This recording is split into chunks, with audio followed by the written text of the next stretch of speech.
No ar. Olha, em primeiro lugar eu queria dar um abraço apertado aos nossos amigos da região de Campinas, ao Rodrigo, que é um irmão que a gente tem aí no sistema Bandeirantes de Comunicação. A partir de agora nós estamos também ao vivo em Campinas, uma cidade que eu adoro, amo mesmo, porque tenho grandes amigos lá, o Mosca, o do Ceará, grandes amigos, e o cara que me colocou na televisão, que é o Oliveira Andrade, que é de Campinas também, não é?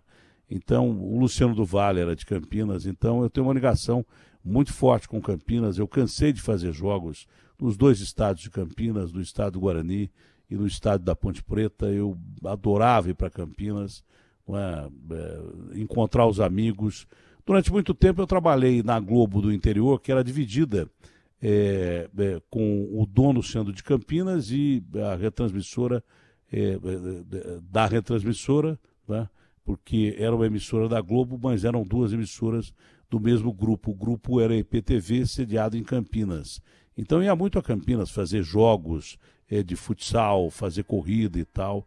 E eu passei a me afeiçoar pela cidade, uma cidade que eu amo de paixão. Então, Rodrigo, muito obrigado por nos dar a oportunidade de termos a Rádio Bandeirantes agora em Campinas. Um abraço a todos vocês de Campinas, um abraço grande. Na realidade, vocês tiveram duas equipes que foram fantásticas aí durante o campeonato, né? Produziram muito durante o campeonato. A Ponte começou melhor, depois caiu. O Guarani quase passa. Se o São Paulo joga pelo regulamento, passa. O futebol de Campinas é adorável, né? Os times que a gente pode relembrar. Eu me lembro de time que jogava Roberto Pinto, nem do de cá, Roberto Pinto, que era um meia que jogava na Ponte Preta, que era uma coisa assim impressionante. Era um cara do outro mundo. Carlos Goleiro, de cá, meu irmão, Zenon, aquele time do Guarani inteiro, aquele time do Guarani que era uma coisa assim impressionante, era praticamente invencível, né? O Neto, que durante tanto tempo foi ídolo do Guarani, começou a sua carreira pequenininho lá, jogava bola pra caramba já no Guarani. Ponte e Guarani são duas instituições do futebol brasileiro, né? Tanto que os dois deveriam estar na Série A do Campeonato Brasileiro disputando para ganhar título, como ganhava título antes. Pô, jogar em Campinas era uma dificuldade. Você pensa que era mole jogar em Campinas, já que não estamos falando de futebol? Meu Deus do céu! Eu já vi cada jogo de Guarani e Ponte Preta que a gente chorava de ver os jogadores em campo. Renato Pebucho, o Renato Gaúcho, Jorge Mendonça. Meu Deus do céu! Quando você lembra dos caras que a gente viu jogar em Campinas, Oscarzão na Ponte, meu Deus do céu. Então é pura história do futebol. E não é só pura história no futebol. Campinas sempre foi considerada uma capital, na realidade, não é? Porque tem tudo para ser uma capital, tem o número de habitantes de capital, sempre foi considerada uma segunda capital de São Paulo. Campinas sempre foi considerada pela gente como a segunda maior grande cidade de São Paulo e daí por diante. Como hoje é Santos, né, que também nós temos uma grande audiência em Santos, e agora com Campinas, eu acho que a Rádio Bandeirantes, que tem uma característica muito legal, de atingir hoje o mundo inteiro através da internet, mas as nossas origens são aqui no estado de São Paulo, não é? E a Rádio Bandeirantes, quando nós não tínhamos penetração no país inteiro e no mundo inteiro através do YouTube, que hoje você chega com qualidade sonora em qualquer lugar do mundo, a gente tem ouvinte, não é? Era uma rádio para São Paulo. Tinha uma dificuldade, existia uma diferença muito grande entre você transmitir rádio em determinadas épocas, porque tem muito torcedor do Flamengo e muito torcedor do Botafogo, dos times do Rio, Fluminense, no Norte e Nordeste, porque as rádios de São Paulo não conseguiam ultrapassar a serra. E a Rádio Globo, naquela época, tinha um som que era uma coisa impressionante, ia lá para o Nordeste estourando, e as nossas emissoras não conseguiam ultrapassar bloqueio de Serra do Mar e daí por diante. A única que conseguia chegar lá mesmo era a Rádio Bandeirantes, que sempre foi a pedra fundamental do grupo. Isso para dizer para o Salomão que a gente está cheio de orgulho aqui, viu, Salomão, de ter vocês com a gente aqui. Esperamos todo dia termos notícias também da região de Campinas, o que vai reforçar o nosso time. Agora, infelizmente, eu não vou fazer comentário hoje, porque o Agostinho estragou o programa trazendo à baila uma discussão sobre ética, moral, valores e tal, com essa questão do São Paulo empatar com o Guarani ou não. Foi uma pena, porque eu queria dizer ao pessoal de Campinas que a abertura do programa não é assim, ela é uma abertura bem feita, bem trabalhada, com repórteres em todos os locais. Eu faço um comentário curtinho, de apenas 20 minutos, e chamo os repórteres. Coisa assim, hoje o Agostinho quebrou a espinha dorsal do nosso programa. Enfim, eu queria dizer aos amigos de Campinas que o nosso programa é bem melhor do que pareceu ser. Então, a partir de amanhã, se o Agostinho não atrapalhar nessa passagem, o programa vai melhorar. Aliás, e vai melhorar muito. Aliás, você fez matéria, Agostinho? Fiz, mas deixa eu te falar uma coisa. Falando pro pessoal de Campinas, você falou da força do Guarani, da Ponte. Olha, um dos jogos mais sofridos que eu assisti na vida foi a final do Brasileiro de 86, eu acho. Guarani e São Paulo. Guarani, jogaço. Careca. Pô, o ataque do Guarani era o ataque do coração, pô. Era capitão na ponta direita, não era isso? Era. Careca de centroavante. Deus me livre e guarde, era um timaço.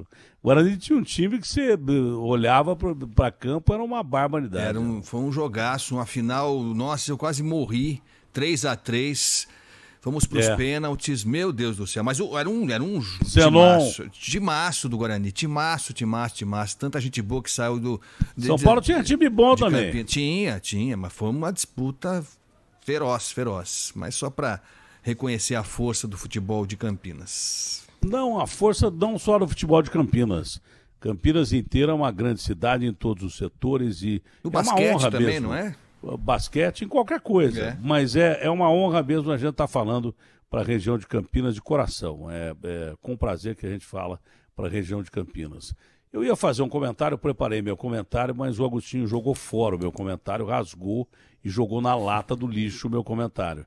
Eu tinha separado alguns temas aqui, porque eu sou um cara muito organizado, então eu acordo mais ou menos 9h30, porque durmo tarde. Essa noite não dormi. Você deve imaginar por quê, né, Agostinho? Porque é impressionante, as pessoas não me deixam em paz, mas por motivo nenhum. Mas é impressionante, eu não consegui dormir a noite inteira, é um negócio assim, fora do comum. Fiquei com o zoião instalado a noite inteira, assistindo televisão, um filme ruim pra caramba, porque a gente já viu tudo quanto é filme dessa quarentena, não tem mais filme na televisão pra você assistir, né? Estão misturando até desenho com filme por causa da quarentena, porque não conseguiram terminar algumas produções. Mas eu tinha separado, eu acordo, fico ouvindo aqui 2 ou 3 notícias, o Garrafa me passa a informação, quando não o Agostinho, e acordo e faço um comentário. Mas eu tinha vários detalhes a abordar nesse comentário, né? Primeiro, o perigo dessa vacina é que nós estamos numa corrida entre Rússia e Estados Unidos, que é um negócio impressionante. Parece a corrida aérea, a corrida do espaço, né? Quem ganharia o espaço primeiro? Ganhou a Rússia, que botou lá o Gagarin com o Sputnik ou coisa parecida e tal. Agora estão querendo avançar demais essa vacina. Como a Rússia anunciou que em outubro entra na fase 4 e deve começar a vacinação em massa, o Trump está querendo a mesma coisa porque ele vai perder as eleições. Se ele conseguir a vacina, ele pode reverter o quadro. Porque a diferença é de 8 a 15 pontos percentuais. Está fora da margem de ética. O Trump foi um dos piores presidentes dos Estados Unidos até hoje. Então ele está querendo a vacina. Eu li, meio que de soslaio, meio que dormindo, não é? Um artigo do New York Times que fala sobre isso, sobre o perigo de tentar avançar o sinal e oferecer uma vacina que não é segura. Porque a vacina que não é segura, ao invés dela impedir a doença, ela induz a doença. Então, vamos devagar com o andor, que o santo é de barro. Mas a nossa grande esperança continua sendo a vacina. Venha ela do lado que for, e aí eu vou perguntar, Agostinho, se você... Porque tem polarização. Olha, no Brasil nós temos polarização. Ou o cara é de extrema direita, ou o cara é comunista. Eu queria perguntar uma coisa para você. Se os comunistas, os russos, inventarem a vacina, você que é de ultra extrema direita, tomaria vacina russa ou não tomaria? Lógico, claro que tomaria. Óbvio. Se os americanos de extrema direita inventassem a vacina, o cara que é comunista tomaria ou não tomaria, Agostinho? Tomaria, lógico. O que prova que a humanidade está acima de tudo e que o John Lennon estava certo. Vê se acha aí, o Ricardo, a música do John Lennon que dizia que o mundo não pode ter fronteiras. Esse é um grande detalhe, principalmente num momento como esse, de muita tristeza, onde os nossos líderes, da maioria dos países, erraram muito, deixaram muita gente morrer e muita gente está morrendo de fome. Né? Imagine um mundo, então, sem fronteiras.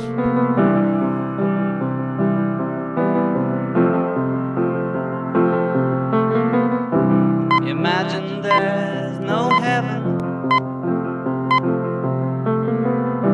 It's easy if you try. No hell below us. Above us only sky.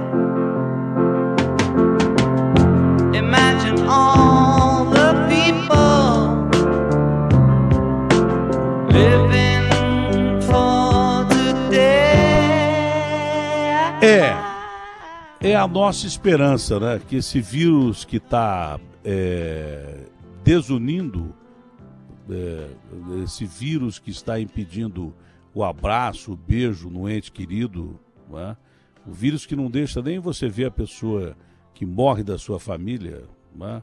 Um vírus que separa, que talvez a humanidade aprenda que o ser humano é tão pequeno, mas tão pequeno, que está perdendo a guerra para um bicho invisível, né? O mundo mudou, está tão sem graça, tão triste, são tantas mortes, por isso que a gente tenta colocar até um pouco de alegria, um pouco de humor no começo do programa, porque todo dia acordar com notícia de quantos mortos tem em São Paulo, quantos mortos tem no Brasil, é uma dificuldade. A gente não pode ser negacionista, porque o negacionismo levou muito a gente colocar milhões de pessoas no carnaval de rua, aqui em São Paulo, Recife, em qualquer lugar do mundo, Salvador e daí por diante, não é? O negacionismo levou a gente a não entender e não querer ver que já na Itália, na França, na Inglaterra, já havia um bicho que tinha escapado da China e que poderia contaminar o mundo. A gente não viu isso. Então, não é que a gente quer ser negacionista.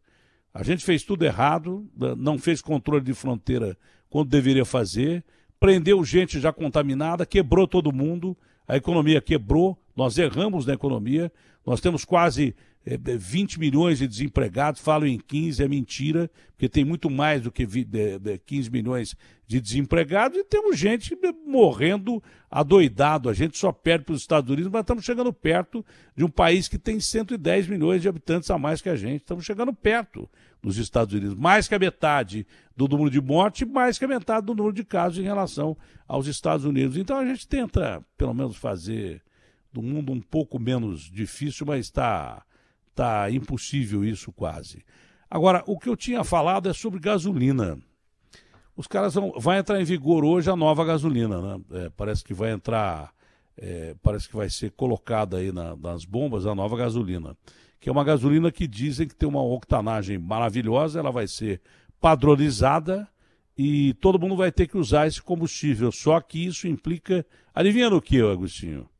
Eu tenho impressão que pode ser mais caro, eu acho. Aumento de preço, né? Como é que você pode falar em aumentar preço de gasolina? Como é que você pode falar em aumento de preço de gasolina num momento em que nós vivemos a pior situação do país econômica?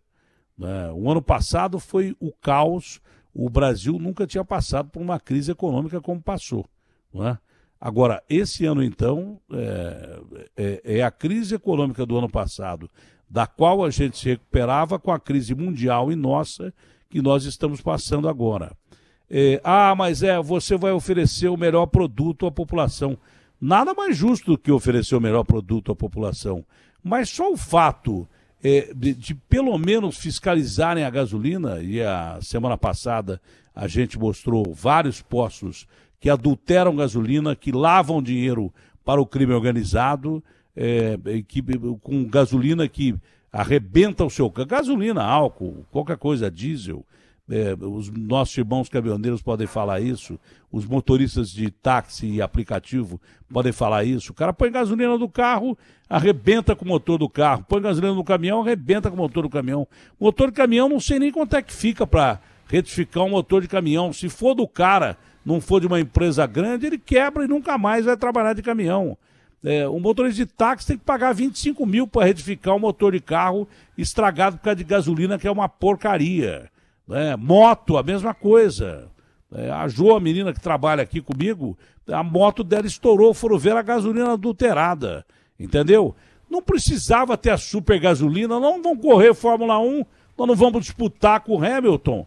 Agora, se tivesse a super gasolina, que ela fosse o mesmo preço, porque no mínimo que você tem que oferecer para o brasileiro é uma coisa decente, honesta e que melhora. Tá bom, vai melhorar a performance do seu carro? Vai. Mas não poderia falar em aumento de gasolina agora. O governo não está subsidiando uma série de pessoas aí que precisa do auxílio emergencial. Teria que ser gasolina subsidiada também, ou então espera um pouco, só fiscaliza, aumenta a fiscalização de quem está roubando e botando gasolina com crime organizado, lavando dinheiro com gasolina que não é gasolina, nem parece com gasolina, nem tem cheiro de gasolina, e arrebenta o seu carro, até o momento que a gente pudesse anunciar uma gasolina perfeita que dá para a gente disputar um grande prêmio de Fórmula 1, porque ninguém aguenta mais, aumento, ninguém aguenta mais, não é, Guto?